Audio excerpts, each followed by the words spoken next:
ہمارے گاؤں میں عیسائیوں کا ایک ہی گھر تھا۔ اس گھر کی ایک دھیڑ عمر عورت کا وقت نزا قریب آیا تو گاؤں کے ایک معزز اور دیندار بزرگ چند نمازیوں سمیت مسجد سے ہی ان کی عیادت کے لیے تشریف لے گئے۔ وہاں پہنچ کر اس کی حال خیر دریافت کرنے کے بعد کہا، بی بی آپ نے اتنی عمر گزاری ہے، کیا آپ نہیں سمجھتی کہ اسلام ہی واحد مذہب برحق ہے جس میں دونوں جہانوں کی فلاح ہے؟ وہ بولی، تمہارا مطلب ہے میں تمہارا کلمہ پڑھ لوں؟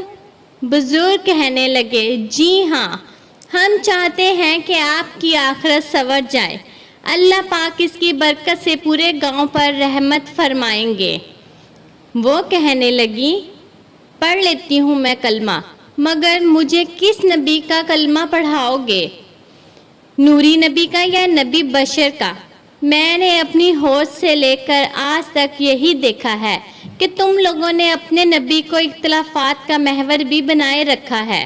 نور یا بشر کا اختلاف، زندہ یا فوت کا اختلاف، غیب جاننے یا نہ جاننے کا اختلاف۔ تم لوگ جب کسی ایک بات پہ متفق ہو کے آ جاؤ گے تو پڑھ لوں گی کلمہ، لیکن پھر ایک مسئلہ ہوگا۔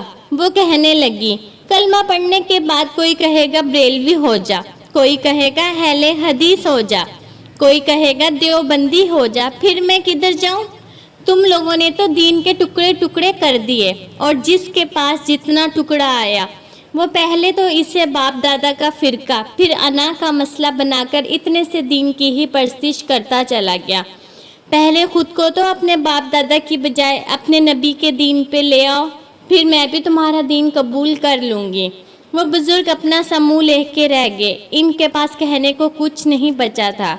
یہ کہانی محض ایک تمثیل ہے، لیکن افسوس کہ جو کچھ اس میں بتایا گیا ہے وہ 101% صحیح ہے۔ بدقسمتی سے آج ہم اتنا دفاع اپنے دین کا نہیں کر رہے جتنا اپنے فرقے کا کر رہے ہیں۔ اللہ سے ہمیشہ صراط مستقیم پہ چلنے کی توفیق مانگتے رہیے، وہ سننے والا ہے، مہربان ہے۔ دوستو، ویڈیو اچھی لگی ہو تو پلیز میرے چینل کو سبسکرائب کر دیں۔ شکریہ۔